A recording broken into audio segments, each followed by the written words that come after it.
Bismillahirrahmanirrahim. Assalamualaikum dan salam sejahtera kepada semua. Terima kasih kepada iTech 20 kerana mengizinkan saya untuk membentangkan artikel saya yang bertajuk Penerapan Pembentukan Sasiah melalui Modul Sasiah Unggul Murid iaitu Sumur di Malaysia.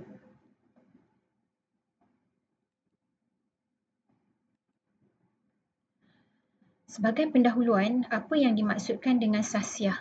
Apa yang kita biasa fahami bahawa sasiah ini adalah berkaitan dengan personaliti, karakter, pembawaan diri, karisma unik yang wujud dalam diri seseorang dan adalah perkataan asal daripada bahasa Arab.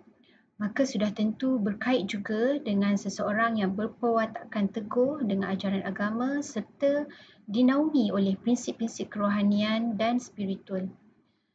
Seterusnya, jika kita lihat perkara yang berlawanan dengan sasiah, ia menjadi sebaliknya iaitu bermasalah disiplin, keruntuhan akhlak, hal-hal yang berkaitan dengan kerosakan sosial. Maka ini adalah merupakan penyataan masalah.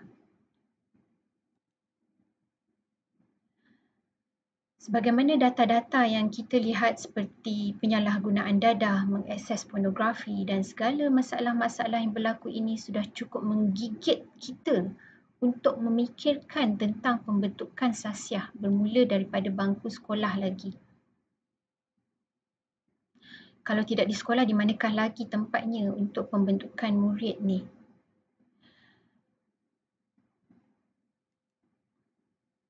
Berikut adalah jadual kes salah laku murid mengikut kluster iaitu salah laku disiplin bagi tahun 2018 hingga 2019.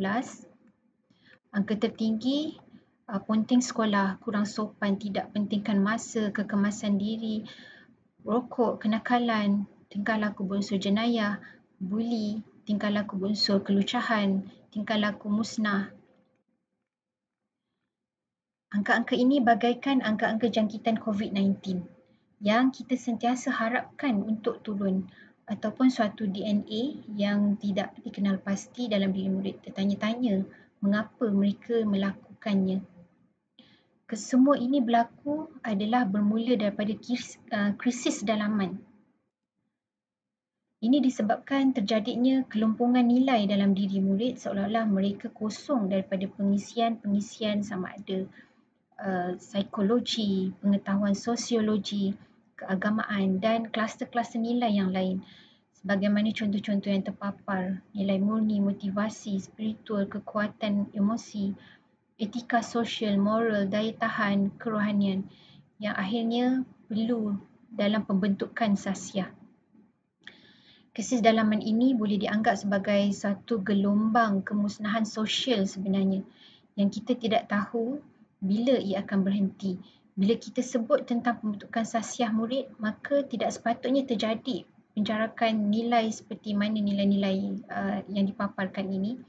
Sepatutnya ia sentiasa seiring dan berkait. Namun ia bukanlah sesuatu yang boleh menutup medan perjuangan kita ke arah nilai-nilai yang baik atau mungkin saja nilai-nilai baru yang mungkin akan timbul terutama di zaman teknologi semakin maju kini. Contohnya nilai penggunaan gadget, nilai immuniti provokasi atau immuniti hasutan, nilai kesabaran sebaran dan pelbagai lagi nilai-nilai yang kritikal berkaitan dengan teknologi masa kini.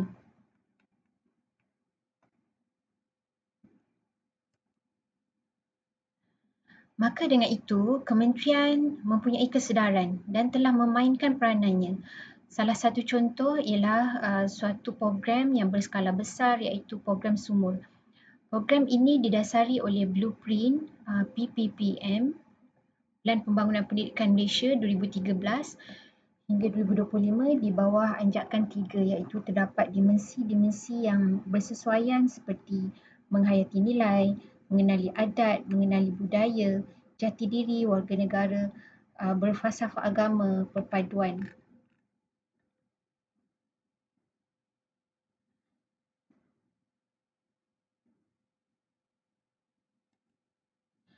Apa yang ingin dinyatakan di sini ialah program-program yang telah terlaksana di sekolah bagi murid-murid sekolah. Antaranya ialah program Sumur sendiri yang bermula daripada tahun 2004 hingga 2019 ia bertahan di SMKA dan SABK. Seterusnya 2008 terbinanya 5 modul baharu iaitu murid contoh, cerdas, cerdik, cergas, ceria. Semua ini adalah bertujuan untuk pembentukan sasiah murid.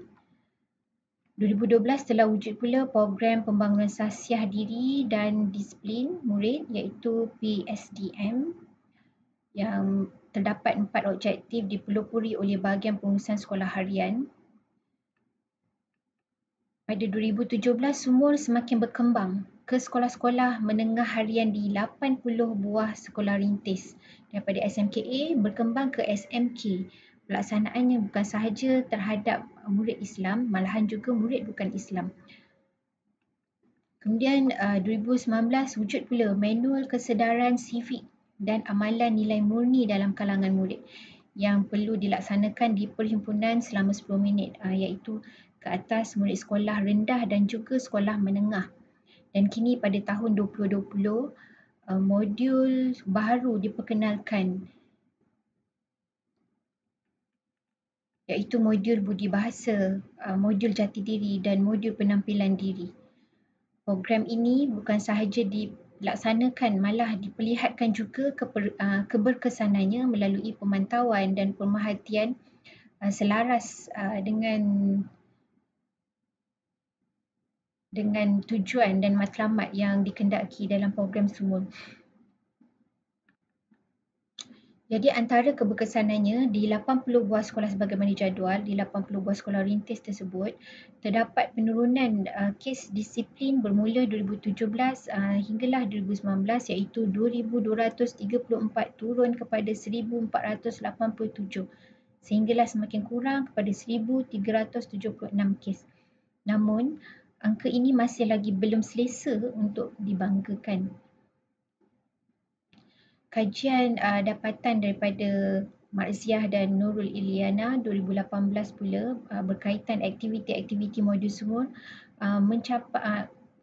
dapatannya mencapai tahap sederhana tinggi dan tinggi terhadap pengamalan, penghayatan dan memberi kesan positif dalam pendidikan Islam. Selain itu menekankan juga aspek kerohanian dalam kalangan murid Islam, begitu juga murid bukan Islam mengikut cara mereka.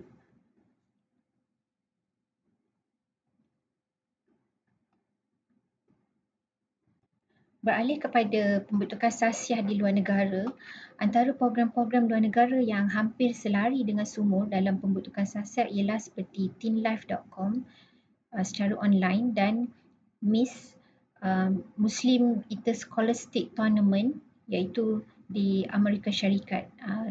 Program ini berbentuk pertandingan dalam kalangan remaja serta PYD iaitu Positive Youth Development di New Zealand iaitu berkaitan dengan aktiviti pelayaran selama 7 hari dan para remaja ini dinilai dalam pelayaran mereka.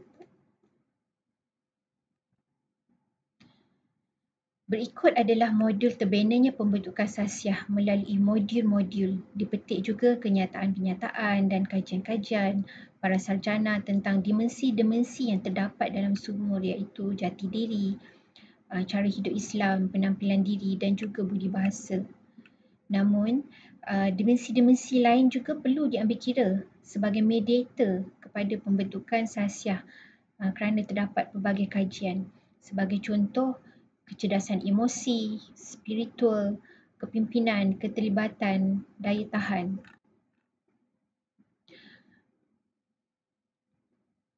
Mengapa perkara-perkara ini diketengahkan? Kerana kajian-kajian menunjukkan terdapat signifikan pembentukan sasiah itu berlaku. Malahan mempunyai hubungan antara dimensi-dimensi lain sehingga terbentuknya sasiah yang unggul.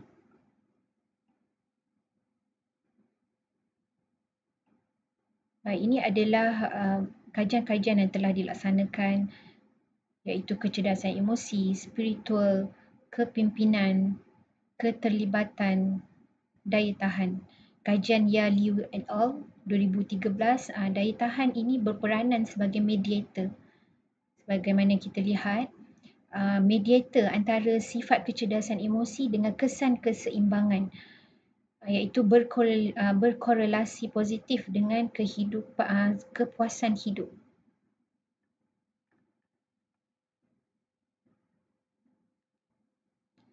Kesimpulannya, sumur ini didapati amat sesuai untuk dilaksanakan di sekolah dengan tujuan untuk membentuk sasiak unggul murid di samping menghindari masalah disiplin yang berlaku. Manfaatnya boleh dirasai oleh masyarakat sekeliling dengan terus mengembangkan dengan cara-cara baru. Murid perlu disibukkan bukan sahaja dengan pelajaran tetapi dengan aktiviti-aktiviti sebegini agar tiada sedikit ruang pun untuk mereka tergelincir dengan aktiviti-aktiviti yang tidak sihat. Seterusnya, mereka tidak lagi dibenarkan ataupun dibiarkan bergelut dengan kekacauan dan gangguan yang tidak sepatutnya. Oleh itu, semua pihak perlu memberikan sokongan ke atas program ini agar lestari sepanjang masa, malahan terus berkembang dengan transformasi nilai-nilai yang baru. Baik, itu sahaja daripada saya. Saya Nur Anisa binti Musa. Sekian, terima kasih.